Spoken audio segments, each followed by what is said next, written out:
Bueno, vamos allí en el libro de Hechos, Hechos de los Apóstoles, capítulo 2, como estamos transitando en este libro, y en la medida que el Señor nos permita ir avanzando, espero que también nos dé un corazón dispuesto a oír y también dispuesto a obedecer en gratitud a Él cada día de la vida que nos da. Así que, considerando lo que vemos en la Escritura, también miremos cómo eso lo trasladamos a nuestro diario vivir y cómo honramos al Señor con lo que hemos escuchado.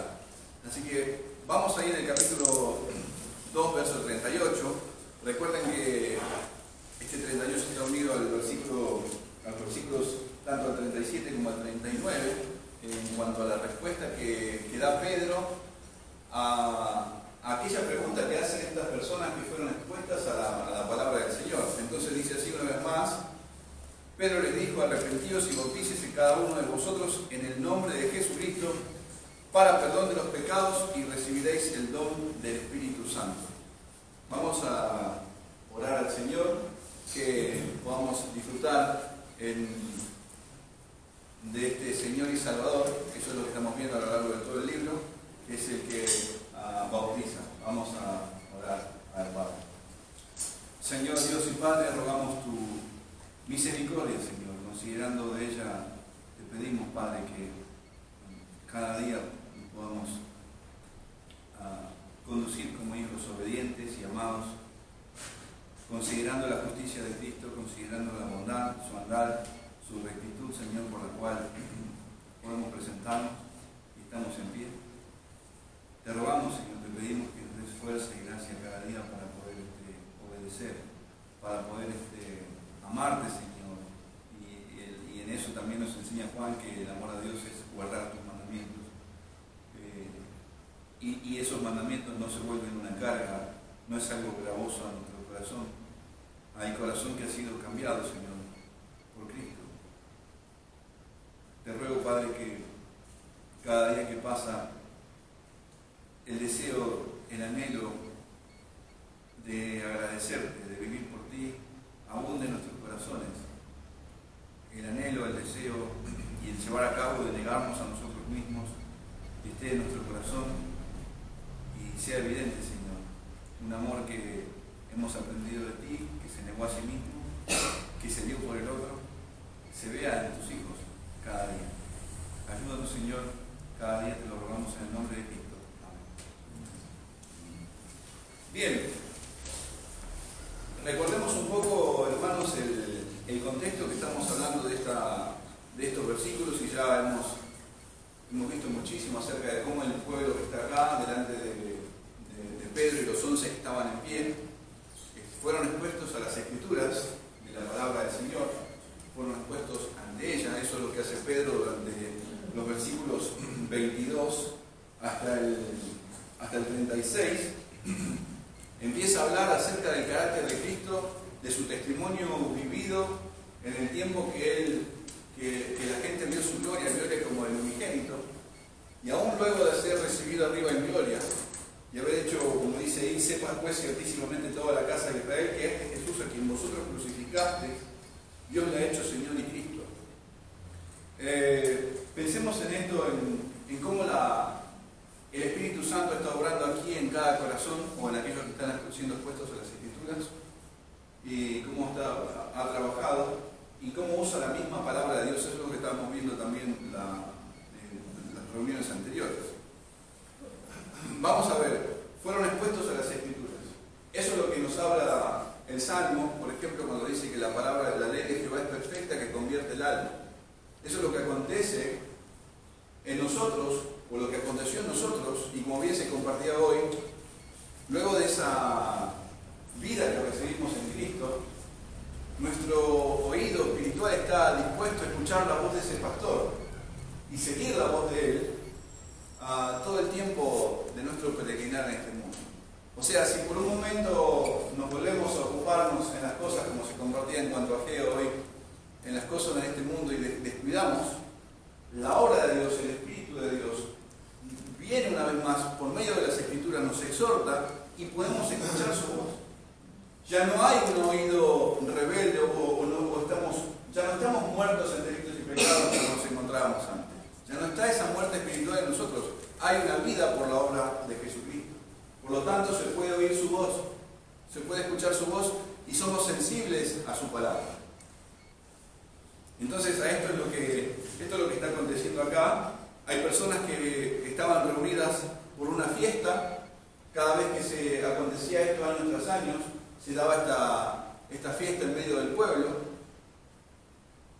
Y llama la atención acerca de este estruendo que ha acontecido y cómo ellos estaban reunidos allí en ese lugar y de repente cómo vienen esas lenguas sobre cada uno de ellos. Y todo esto llama la atención y quedaban todos atónitos. Ahora, cuando Pedro empieza a exponer las Escrituras y el Espíritu Santo hace la obra en cada una de estas personas, en aquellos que están ahí, no digo en todos, recuerden lo primero que encontramos en Pedro, por ejemplo, en el versículo 37, en el 38, cuando dice, bueno, vamos a ver la pregunta primero. Al oír esto, se compungieron de corazón, dice el 37, y dijeron a Pedro y a los otros apóstoles: varones hermanos, ¿qué haremos? Entonces, lo primero que responde Pedro a aquellos compungidos de corazón es una respuesta concreta, firme. No hay vueltas para lo que va a hacer. ¿Sí? Pedro lo que les dice es: miren, arrepiéntanse y bautícense. ¿Sí? Si ustedes están viendo su pecado y su ofensa delante de Dios, lo que tienen que hacer es arrepentirse y bautizarse. No hay vueltas para nada. No es que bueno, ahora vamos a ver si es que ustedes son dignos si en verdad ustedes se han arrepentido en serio. Bueno, a ver, vamos a ver, voy a chequear cómo está su corazón. No encontramos eso acá en este lugar. No encontramos eso en las Escrituras. No hay una actitud de Pedro y los apóstoles de juzgar al otro, porque hay algo que hemos dicho siempre desde acá, o siempre se comparte entre nosotros y lo creemos así, es que nosotros no vemos la intención del corazón. Nosotros no vemos la intención. Entonces, si alguien pregunta y dice: bueno, ¿y ahora qué voy a hacer? Y vemos que tiene esa actitud de desesperación, bueno, arrepentite y cree en Jesucristo. Arrepentite y bautizate. Y eso es lo que está haciendo Pedro acá, sin juzgar la intención del corazón de nadie. Entonces no hay vueltas. Tampoco va a proponer un curso de bautismos. ¿Sí? No es que dicen: bueno, ahora ya que comprobé cómo se arrepintieron, ahora vamos a ver si son dignos de bautizarse. Entonces, vengan de lunes a viernes a las 19 horas y nos encontramos para hacer un curso de bautismo. Tampoco se encuentra esto en las Escrituras. ¿Sí? Vamos a ver si son dignos de bautizarse. Entonces, no hay eso en este capítulo, en este versículo. Ni tampoco lo encontramos a lo largo de la Escritura. Ahora, ni Pedro ve corazón, ni los 11 apóstoles, ni tampoco Lucas, que es el escritor de la carta.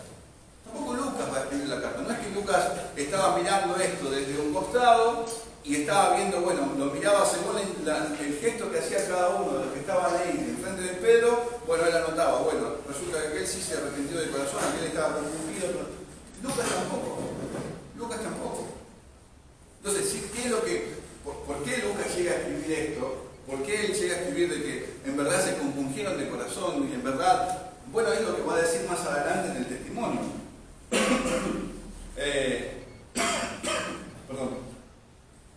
Dice, en el versículo 41 del mismo capítulo, dice: y con otras muchas palabras testificaba y les exhortaba, diciéndose: salvo de esta perversa generación. Y el versículo 41 dice: así que los que recibieron su palabra fueron bautizados y se añadieron en aquel día como 3.000 personas. Y perseveraban en la doctrina de los apóstoles, en la comunión unos con otros, en el partimiento del pan y en las oraciones. Entonces, lo que lleva a Lucas luego, y el Señor, guiado por el Espíritu Santo, Lucas, para escribir esto, tiene que ver con el testimonio de vida que estas personas están dando después.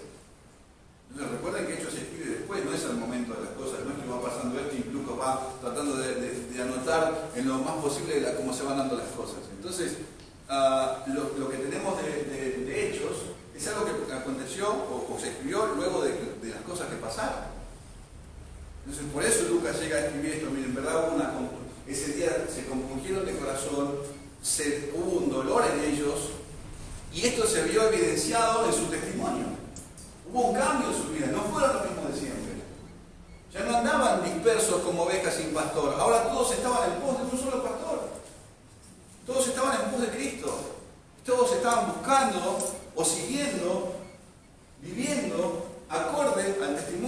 escuchaban en la doctrina de los apóstoles conforme a la vida del Señor Jesucristo. Entonces ya no andaban ovejas dispersas, ya no andaban personas buscando lo suyo propio. Había un testimonio vivo de una fe verdadera. Entonces por eso es que encontramos esto en las Escrituras. Lo que tenemos acá es que Pedro está haciendo junto con los apóstoles un llamado general. No está viendo corazones. No hay, en todas las personas que están ahí, y calculamos que hay más de 3.000 personas, fueron 3.000 los que dice acá, el número que marca Lucas, pero evidentemente había más de 3.000 personas. Y lo que está haciendo Pedro es hacer un llamado general. La predicación que le está haciendo es un llamado general. No es que está diciendo, bueno, aquel que está allá es un predestinado, bueno, aquel que está allá no lo es. No está haciendo eso. Lo que está haciendo es un llamado general. Él no ve, pero sí confía en el poder de Dios, en la promesa de Jesucristo, es que cuando venía el poder del Espíritu Santo sobre ellos, iban a testificar acerca de su Señor, y el Señor iba a ser conforme a su voluntad, a su soberanía, de quebrantar los corazones y hacerlos volver a Él. Esa es la confianza, o eso es lo que estaba haciendo Pedro en este momento. No estaba haciendo acepción de personas, no estaba haciendo llamado solamente a la primera fila que estaba acá o a los que estaban mejor vestidos. No hay nada de eso en este pasaje, hermanos. Ni tampoco quiero que pensemos es que solamente se salvaron los primeros 3.000 que estaban adelante de Pedro porque los del fondo no lo escucharon. No sabemos cómo fue la situación, no sabemos cómo pasó. Pero el punto es que el Señor en su misericordia obró en 3.000 corazones para que vengan a Él. Con su poder hizo esto. Otra de las cosas que encontramos en esto, mis hermanos, es que cuando ellos compungidos de corazón preguntan ¿qué haremos? ¿Qué haremos? Pero no les dice, bueno, miren, a partir de ahora, bueno, a ver, cierren sus ojos, levanten las manos y repiten esta oración conmigo.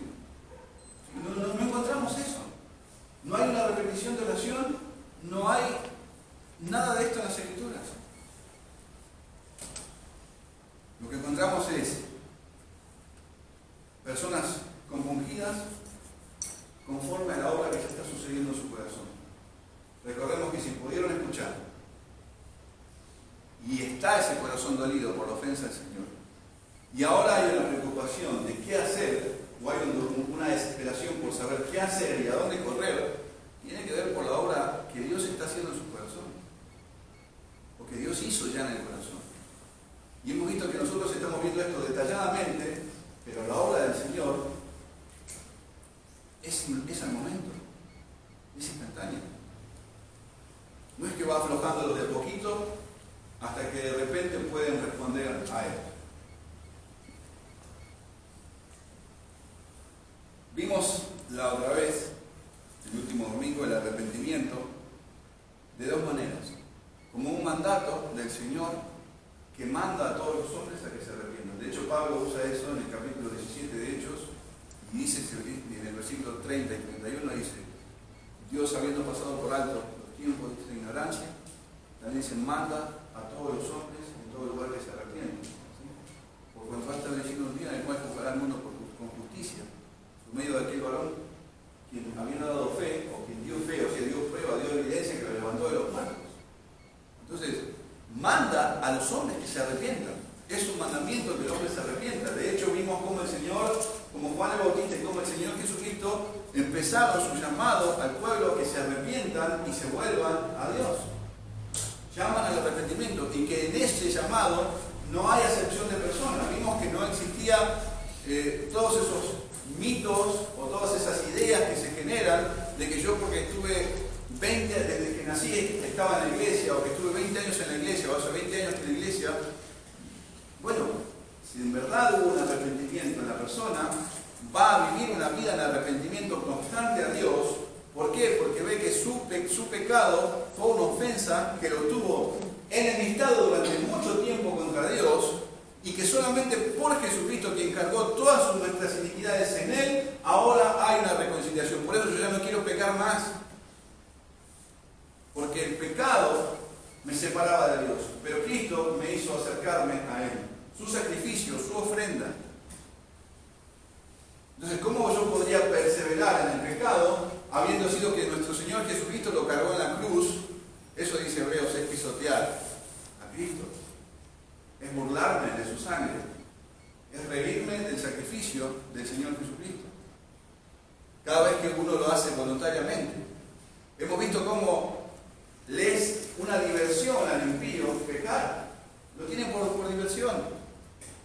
no así. El Hijo de Dios no practica el pecado, no se deleita. Esto no quiere decir que no peca. Esto no quiere decir que no peca, pero no se deleita. Ya no es lo mismo para nosotros el pecado. No hay una licencia liviana, bueno, está bien, podés pecar. ¿Recuerdan? Pensaba en esto. Hay dos casos. Uno es cuando la mujer que había sido encontrada en adulterio, ¿se acuerdan? En Juan, creo que es Juan 8, si no me equivoco. Luego que ellos se van porque acusados por su conciencia se iban yendo los aquellos que querían apedrear a la mujer, y el Señor dice que esté libre de pecado, bueno, ese es el primero en arrojar la piedra, ¿no? Entonces, acusados por la conciencia, viéndose cargados de pecados ellos también, y no querer decirlo, empiezan a irse. Y el Señor le dice, bueno, ¿dónde están los que te acusaban? Pero después de eso dice, bueno, ni yo te condeno, pero dice, vete, pero no peques más. Y si ustedes recuerdan, también hay el caso de a ver, si no recuerdo mal, por favor, cualquier cosa después me ayudan y me corrigen, no lo editamos en el video, pero el ciego, recuerdan, hay una persona ciega que el Señor le dice después de esto, bueno, ya, fuiste sanado, pero ahora no peques más para que no te venga algo peor. Entonces, pero no quiere decir, bueno, mira, si vuelves a pecar ahora te va a venir, vas a ser ciego otra vez o va a ser peor la cosa. No, el punto es que nosotros al arrepentirnos de nuestros pecados no podemos seguir en la misma situación, no se debe seguir de la misma manera, desconsiderando la misericordia del Señor, menospreciando el sacrificio del Hijo, menospreciando el perdón de Dios. Eso es lo que acontece. O sea, si nosotros recibimos el favor del Señor, si nosotros hemos sido perdonados por su gracia, si vemos cuánta bondad hemos tenido de nuestro Señor, y luego después de eso volvemos a lo mismo como si nada pasó, entonces eso acarrea mayor condenación para cada uno de nosotros. Porque es como decir, bueno, recibí esto pero no me pasó nada. Es como si nada hubiese recibido de Dios. Me sigo revolcando en el lodo como la puerca lavada. Sigo volviendo al vómito como el perro.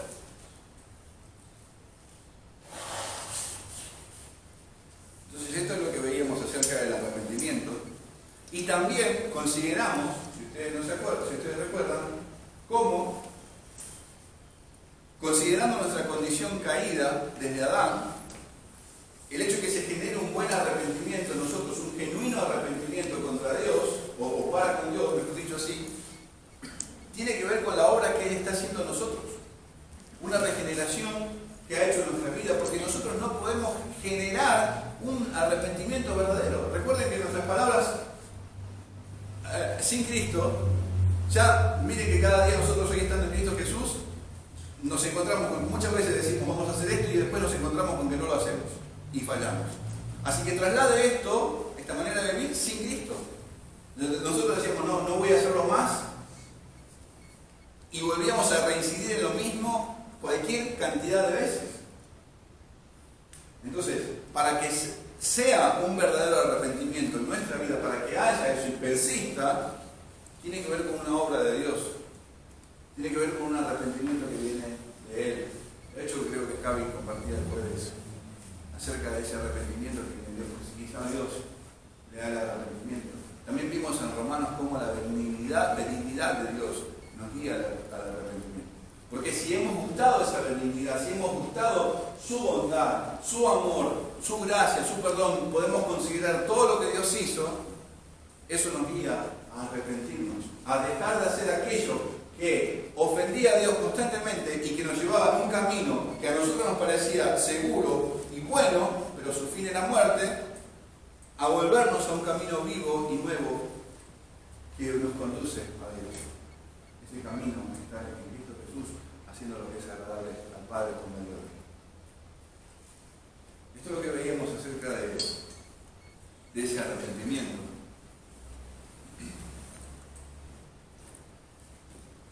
Continuando con este mismo pasaje,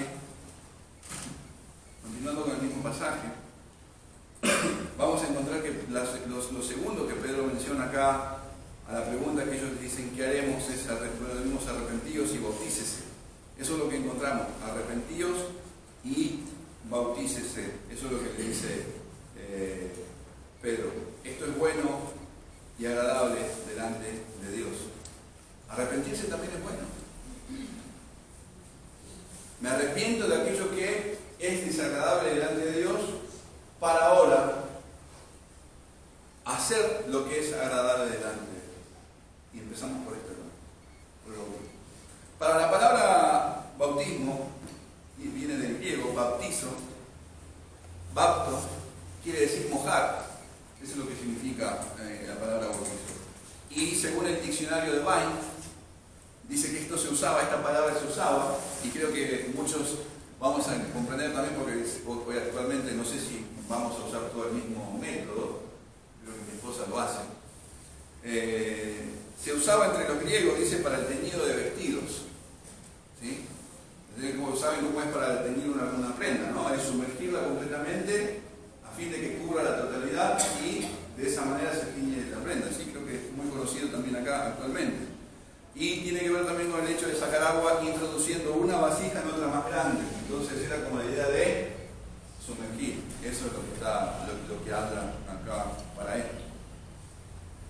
Entonces, vamos a seguir, a medida que el Señor nos permite, avanzando con el pasaje, sentando bases, mis hermanos, en las Escrituras, para que cada vez cuando nos encontremos en pasajes como estos, cuando nos hablan de un arrepentimiento y de un bautismo, o quizás en su casa, en su trabajo, le preguntan, no sé, por ahí se crea la conversación y dicen, ¿qué es eso de bautismo? ¿Qué significa? O un hijo suyo, no sé, una conversación, ¿qué es el arrepentimiento? Nosotros podemos decir, bueno, el arrepentimiento es esto, conforme a las Escrituras. O el bautismo es esto, conforme a las Escrituras.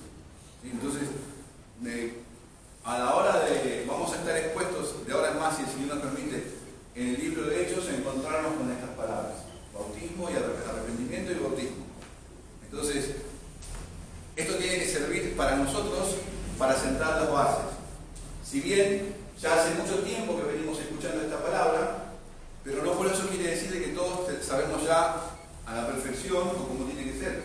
Entonces es bueno muchas veces refrescar para consolidar eso y tener una firme convicción en qué creemos de esto, qué es lo que para nosotros dice la Escritura del bautismo, qué es lo que el Señor nos dice de ella o del arrepentimiento, y eso es lo que tenemos que considerar. Bueno, para esto, primero quiero que vayamos ahí en el libro de Hebreos. Yo lo mencioné la semana pasada de una forma rápida, no fui el pasaje. ¿Y por qué estamos diciendo esto? ¿Por qué decimos de esta manera que es necesario que nosotros sentemos bases, formamos convicciones con esto? Bueno, miren, Hebreos en el capítulo 5, desde el versículo 11, dice así, y está hablando acerca de, bueno, habla acerca de, el versículo 10 venía diciendo acerca de nuestro Señor Jesucristo y fue declarado por Dios sumo sacerdote según el orden del Melquisedec. El versículo 11 dice, acerca de esto tenemos mucho que decir y difícil de explicar por cuantos habéis hecho tardos para oír. ¿Sí? El escritor está hablando a los hermanos, dice, podemos seguir hablando aún de esto, pero ustedes se hicieron tardos para oír, porque debiendo ya ser maestros, y esto no quiere decir que la palabra maestro es como para decir, bueno, todos debían ser todos pastores o todos maestros, no está diciendo esto, sino que en la medida que vamos aprendiendo, vamos consumiendo la palabra del Señor, cada uno de nosotros podemos ya poder enseñar a aquellos que se van añadiendo a la iglesia, o poder, aún con los pequeños, poder criarlos en la disciplina y en la amonestación del Señor, poder enseñarles las Escrituras y decir, bueno, esto es lo que dice la palabra. Ya esto podrían ser maestros, ya podrían enseñar esto. Cada uno de ustedes podrían hacer, ya debería estar pasando esto en ustedes. Después de tanto tiempo, tener necesidad de que se os vuelva a enseñar cuáles son los primeros rudimentos de la palabra de Dios. Y habéis llegado a ser tales que tenéis necesidad de leche y no de alimento sólido. Y todo aquel que participa de la leche es inexperto en la palabra de justicia porque es niño. porque el alimento sólido es para los que han alcanzado madurez, para los que por el uso de los sentidos ejercitados, para los que por el uso tienen los sentidos ejercitados en el discernimiento del bien y del mal. Y después dice, por tanto, dejando ya los rudimentos de la doctrina de Cristo, vamos adelante a la perfección, no echando otra vez el fundamento del arrepentimiento, de obras muertas, de la fe en Dios, de la doctrina de los bautismos, ¿sí? O sea, ya no deberíamos, y no está menospreciando estas doctrinas, no está diciendo, bueno, ahora viene lo mejor, ya esto es malo, no está diciendo eso. Pero esto es algo que evidentemente la iglesia ya tenía que tenerlo firme en sus bases, en su manera de vivir. Esto es algo que lo podía discernir fácilmente cada día, que no hace falta decir, bueno, esto es malo, esto es bueno, esto es agradable o esto es una obra. No, esto es algo que ya tenía la iglesia que tenerla ejercitado en su discernimiento, en su manera de vivir. Entonces no tendrían por qué volver a esto. Entonces el escritor le dice, pero ustedes tienen la necesidad de que volvamos a esto. Y vuelvo a lo mismo, ¿no? El escritor no está haciendo un menosprecio de la palabra, no está haciendo un menosprecio de las escrituras.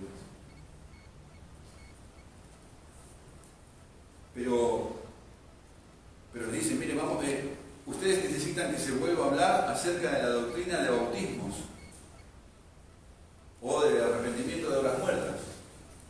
Por eso vimos necesario que podamos considerar qué nos dice la Escritura acerca del arrepentimiento de obras muertas y acerca también de la doctrina de bautismos. Y eso es lo que vamos a ver en parte también hoy, a fin de poder formar convicciones en las Escrituras. Fíjense que el escritor dice doctrina de bautismos, usa una palabra en plural acerca de esto. Y cuando hablamos de bautismo, no hablamos de una nueva palabra como algo inventado por Jesús o por el cristianismo. Cuando hablamos de esto de bautismo, estamos hablando de que esto lo inventó Jesús en una palabra nueva que sale ahora de repente cuando el Señor viene. No, esto, mis hermanos, al igual que otras palabras que vamos a encontrar en las Escrituras, como por ejemplo eclesia, ¿sí? Eclesia o apóstol, son palabras que se utilizaban en el idioma griego y ya era comúnmente escuchada por aquellos que estaban allí en el pueblo, que se le daba para, por ejemplo, aquellos que tenían un partido político, decían, bueno, esta es mi iglesia, este es mi grupo o mis llamados para acá, los saco para afuera, para mí. Entonces, esta es la palabra que el Señor usa para darle el sentido bíblico que nosotros hoy conocemos como iglesia. Esta es mi iglesia, ¿sí? Estos son míos, estos son llamados a mi nombre.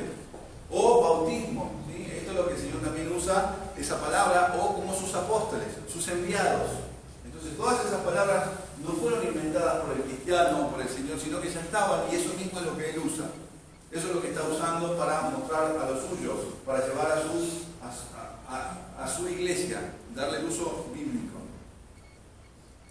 Entonces en las Escrituras, mis hermanos, vamos a encontrar tres distintos tipos de uso de la palabra bautismo. De bautismo, sí, bautismo. Vamos a ver tres distintos tipos de uso que se le da a esta palabra en las Escrituras. En primer lugar, lo vamos a encontrar como, hablando de bautismo, como abluciones, y esto tiene que ver con el hecho de un ritual. Eso es lo que vamos a encontrar en las Escrituras, eso se lo voy a decir como el bautismo. En segundo lugar, como algo figurativo, ¿sí? Y en tercer lugar, como una ordenanza. Esto es literal, esto es lo que el Señor está mandando a hacer, lo que Pedro está presentando ahora acá en este punto. Una ordenanza.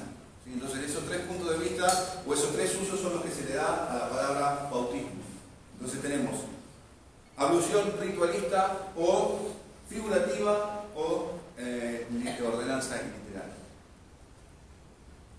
Entonces es necesario que podamos diferenciar cada vez que vamos a las Escrituras de qué o cómo se le está dando el uso a esa palabra ahí en la Escritura. De qué manera se está utilizando la palabra bautismo allí en ese lugar. Por ejemplo, vamos a mirar desde el punto de vista ritualista, ¿sí? Desde las nociones. Vamos a mirar cómo los escritores o cómo la palabra del Señor nos enseña cómo era usado todo esto. Acompáñenme a Marcos capítulo 7.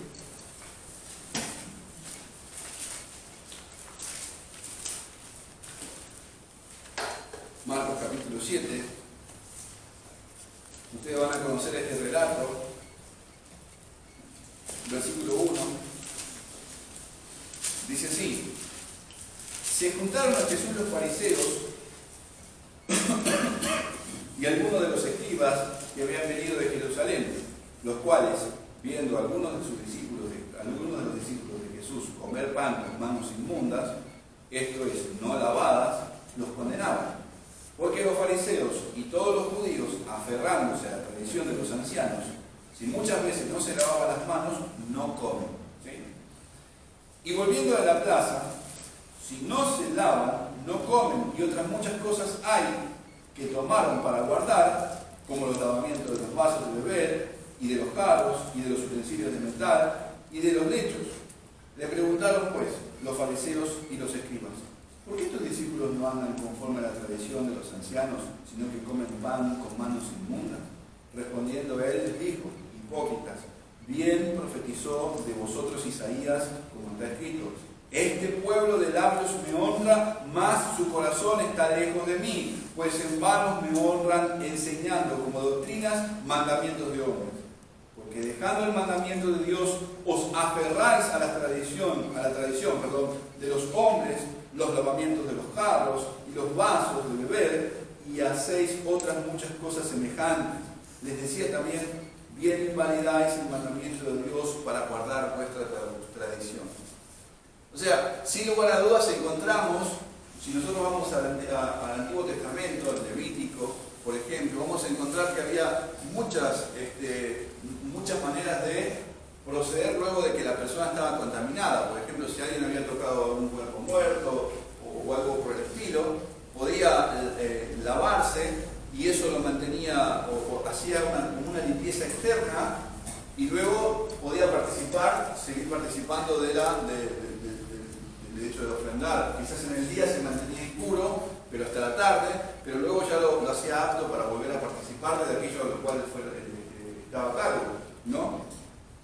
Pero pasando el tiempo, eso se fue mezclando con tradiciones y lo llevó hasta el punto de tener por más sublime y más excelsa las tradiciones de los hombres que el mandamiento del Señor, y llegar a ver esto como, por ejemplo, porque si ustedes ven el contexto, si es así como está acá en Marcos, en el capítulo 6, en el versículo anterior, miren, el versículo 53 dice: terminada la travesía, vinieron a la tierra de Genesaret y arribaron a la orilla, y saliendo ellos de la barca, enseguida la gente le conoció, dice, y recorriendo toda la tierra alrededor, comenzaron a traer de todas partes enfermos en lechos, a donde oían que estaba, y donde quiera que entraba, en aldeas, ciudades o campos, ponían en las calles a los que estaban enfermos y les rogaban que les dejase tocar siquiera el borde de su manto, y todos los que tocaban quedaban sanos. Entonces imagínense el Señor Jesucristo sin ningún problema para hacer esto. No es que decía: ay, mira, me tocó, ahora ya no puedo, no. Pero sin embargo, si lo trasladamos a los sacerdotes, a los fariseos, el hecho de que ellos sean tocados por alguien así, inmediatamente dejaban de lado la misericordia, la compasión y el amor por sobre todas las cosas, y en vez de compadecerse del otro, lo que lo miraban era de una manera despectiva. Entonces ya inmediatamente se contaminaban, se sentían inmundos en sí mismos, y esto los llevaba a participar. Entonces, bueno, tengo que ir y lavarme, tengo que hacer esto. Entonces se dejaba por completo de lado el amor al Señor, el amor de Dios y su compasión. Entonces había una preocupación por el hecho de tradicional más que por honrar al Señor. Por eso, pero si me acompañan ahí en Hebreos, por ejemplo, Hebreos capítulo 9,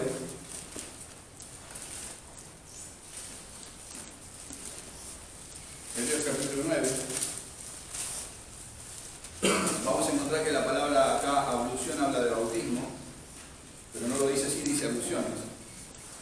En el versículo 7 de este dice así: pero en la segunda parte, solo el sumo sacerdote, una vez al año, no sin sangre, la cual la ofrece por sí mismo y por los pecados de ignorancia del pueblo. Y todo esto, lo que estaba pasando lo que acontecía en el tabernáculo, dice el escritor de Hebreos, Dice en el versículo 8, dando el Espíritu Santo a entender con esto que aún no se había manifestado el camino al lugar santísimo, entre tanto que la primera parte del tabernáculo estuviese en pie, lo cual es símbolo para el tiempo presente, según el cual se presentan ofrendas y sacrificios que no pueden hacer perfectos, en cuanto a la conciencia, al que practica ese culto, ya que consiste solo de comidas y bebidas de diversas abluciones y ordenanzas acerca de la carne, dispuestas hasta el tiempo de reformar las cosas. Pero dice ahí en el versículo 11, pero estando ya presente Cristo, sumo sacerdote de los bienes venideros, por el más amplio y perfecto tabernáculo, no hecho de manos, es decir, no de esta creación, y no por sangre de machos cabríos ni de becerros, sino por su propia sangre, entró una vez y para siempre en el lugar santísimo, habiendo obtenido eterna redención. O sea, todo lo que podía verse en el Antiguo Testamento, estas abluciones, estos lavamientos de estas cosas, cómo se podían de una forma externa purificar externamente para seguir participando de este culto, era una sombra de lo que nuestro Señor Jesucristo iba a hacer verdaderamente con nosotros, de un verdadero tabernáculo, la verdadera casa de Dios, de un verdadero servicio que se iba a dar a la perfección, aún por nosotros sacerdotes del Señor, por su sacrificio. Esto era una sombra, esto es lo que les iba a mostrar de lo que Él iba a hacer, de algo verdadero que iba a hacer en cada uno de nosotros. Pero el punto es que acá estas personas, cuando Él confronta a los fariseos, le dice, ustedes están poniendo una tradición por adelante del mandamiento del Señor. Han invalidado el mandamiento de Dios por honrar mandamientos de hombres. Entonces, todo lo que este es el ejemplo del bautismo como ritual. Y el Señor confronta eso constantemente en nuestras vidas, y eso es lo que le dice a los fariseos en Mateo 23. ¡Ay de vosotros!, les dice, escribas y fariseos hipócritas, porque limpiáis lo de fuera del vaso y del plato, pero por dentro estáis llenos de robo y de injusticia. Fariseo, ciego, limpia primero lo de dentro del vaso y del plato, para que también lo de fuera sea limpio. Entonces el Señor no estaba preocupado por una cuestión higiénica en cuanto a las cosas. Él no contamina lo que entra en el hombre, sino lo que sale del hombre. Lo que sale de su corazón, esto es lo que contamina el hombre. Y ustedes están tratando de mantener algo externo, una apariencia externa. Sin embargo, ustedes son como una pared blanqueada, un sepulcro blanqueado, y por dentro están llenos de hueso y de podredumbre.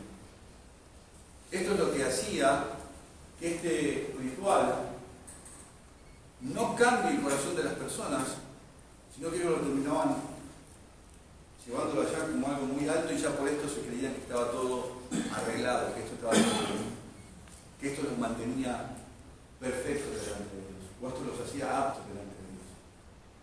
Entonces, este es el uso que se le da aquí. De hecho, si un extranjero quería entrar a los fariseos, quería ser parte de los fariseos, a esa rigurosa secta, según como la describe Pablo en Hechos,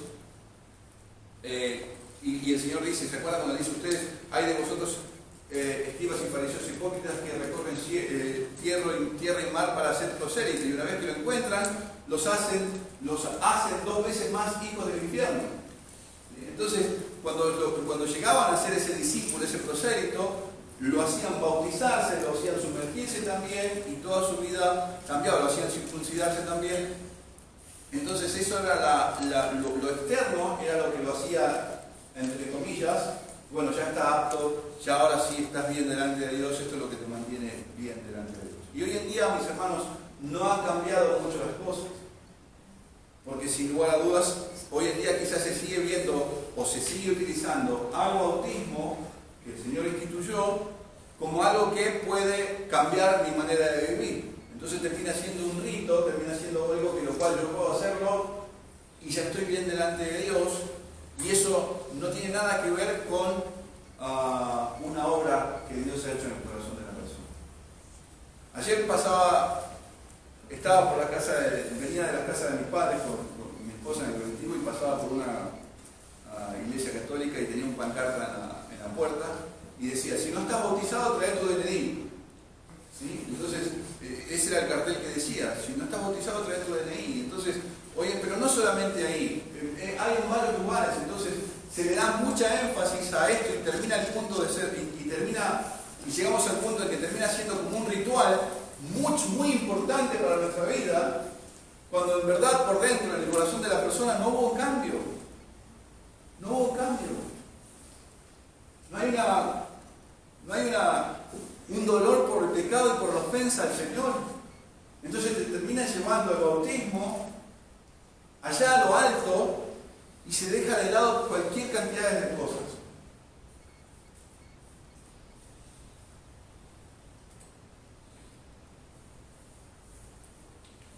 El ejemplo siguiente es figurativo. Y esto tiene que ver con algo que estamos viendo acá en cuanto a la regeneración. Tiene que ver con la obra que Dios hace en el corazón del hombre, con la obra que Dios nos muestra que lo está haciendo. Esta es la manera que Dios hizo con nosotros en Cristo Jesús, de que en Él hemos sido bautizados, con su muerte, con su sepultura y su resurrección, por ejemplo. Y eso vamos a mirar cómo el Señor toma esta misma palabra y lo hace en un término figurativo. Acompáñenme primero en Mateo capítulo 20. Esto nos traslada a la petición de Santiago y de Juan, a lo que le piden la mamá de estos dos discípulos, de estos dos muchachos, de que cuando el Señor venga en su reino, bueno, dice que los hijos se sienten uno a su derecha y otro a su izquierda, y el Señor le dice, ustedes no saben lo que están pidiendo. No, pero el versículo 22 dice, entonces Jesús respondió, dijo, no sabéis lo que pedís, ¿podéis beber del vaso que yo he de beber y ser bautizado con el bautismo que yo soy bautizado? Ellos le dijeron, podemos, nosotros podemos hacer esto, vamos a ser bautizados con tu bautismo. Y esto nos habla de que el Señor les dice, ustedes van a poder beber del vaso que yo voy a beber, van a beber de la voluntad de Dios, van a seguir van a ser bautizados en el sentido de pasar, sumergirse en mis padecimientos, seguir en mis padecimientos. O sea, miren que esto es lo que viene conmigo, esto es lo que está conmigo, viene ligado conmigo. Esto me hace acordar a Filipenses 1:29, ¿no? Que no solamente se nos concede creer en Cristo Jesús, sino también padecer por Él, ¿no? Entonces, ustedes van a poder hacer esto y dicen, sí, nosotros vamos a poder. Nosotros podemos hacer esto. Entonces el Señor está usando la figura del bautismo, esto es lo que está haciendo el Señor para mostrar, acá vamos a hacer uso de esta palabra de bautismo en este sentido, ¿sí? Acerca de sumergirnos en los padecimientos del Señor Jesucristo a causa del Evangelio, ¿sí? Entonces el versículo 23 dice, Él les dijo, a la verdad de mi vaso beberéis y con el bautismo, porque yo soy bautizado, seré bautizado. Pero el sentaros a mi derecha y a mi izquierda no es mío darlo, sino aquello para quienes está preparado por mi Padre. Y entonces eso es uno de los ejemplos figurativos que encontramos en esta palabra de bautismo. Otro ejemplo, por ejemplo, es en Romanos capítulo 6. Vamos a ir a Romanos.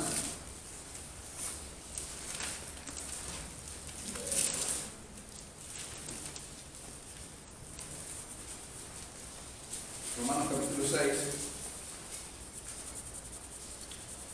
Romanos capítulo 6, versículos del 1 al 5, dice así: ¿qué pues diremos? ¿Perseveraremos en el pecado para que la gracia abunde? En ninguna manera. Porque los que hemos muerto al pecado, ¿cómo viviremos aún en él? ¿O no sabéis que los que hemos sido bautizados en Cristo, hemos sido bautizados en su muerte? Porque somos sepultados juntamente con él para muerte por el bautismo, a fin de que, como Cristo resucitó de los muertos por la gloria del Padre, así también nosotros andemos en vida nueva. Porque si fuimos plantados juntamente con Él a la semejanza de su muerte, así también lo seremos en la de su resurrección.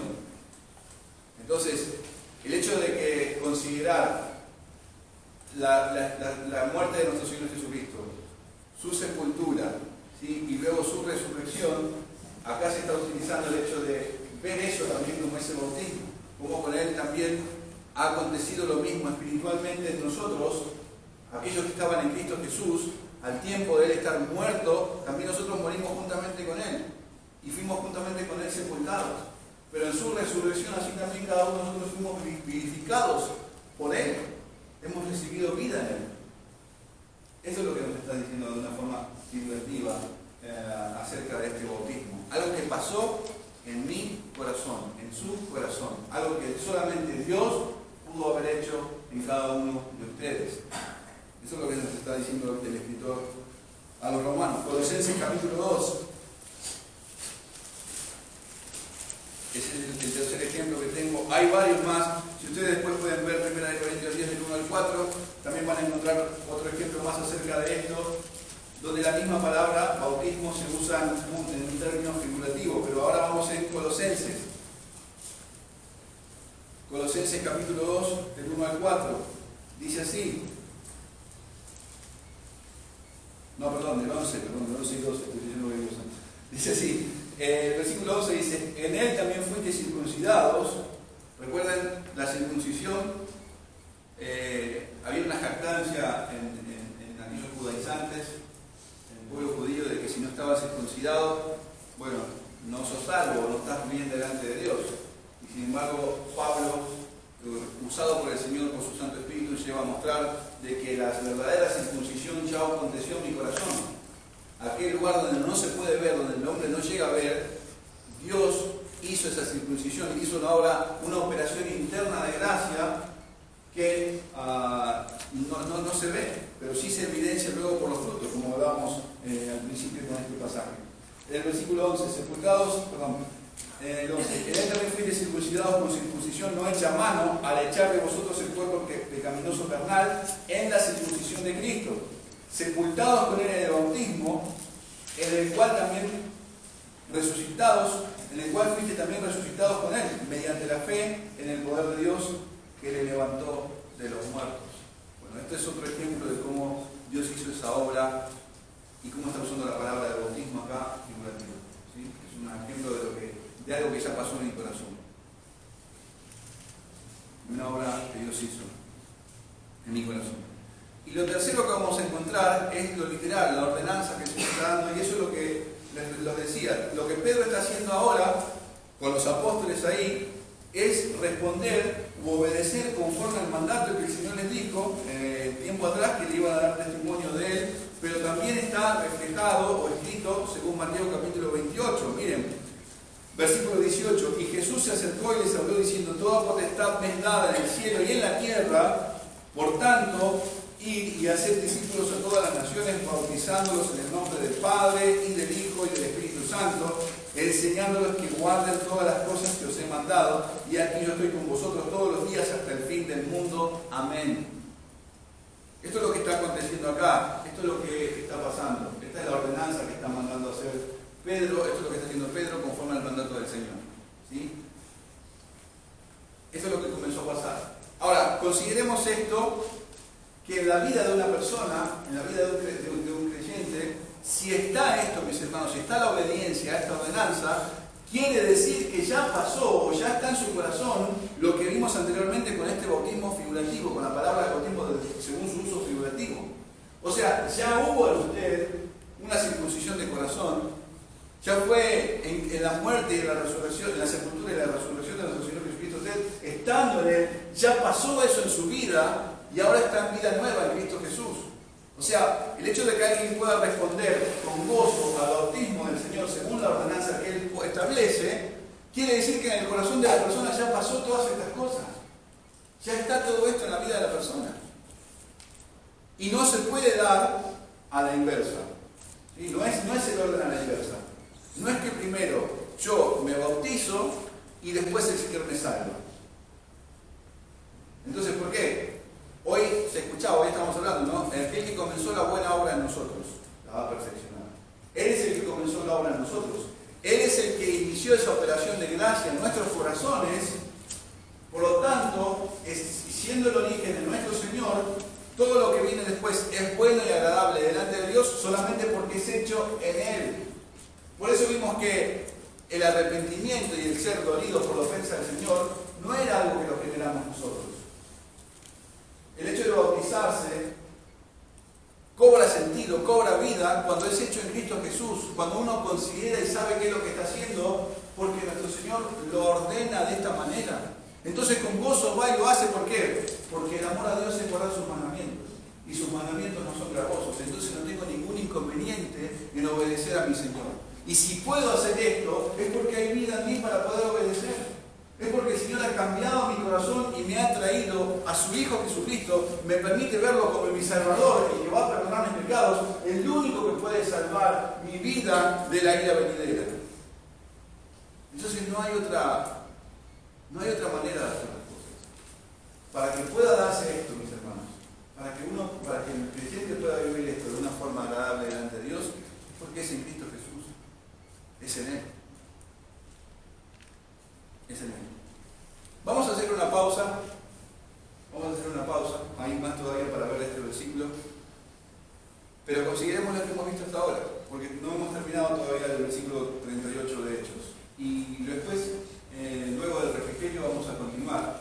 Pero consideremos todo esto. Por ahora hemos visto cómo el Señor nos muestra en la Escritura el bautismo, cómo se lo usa en tres diferentes maneras: ritual, de una forma figurativa, y como una ordenanza. Y si el Señor lo permite, luego vamos a continuar. Amén. Vamos a orar. Señor Dios y Padre, rogamos tu gracia y tu favor para poder comprender tu palabra, para poder ver en ella tu verdad.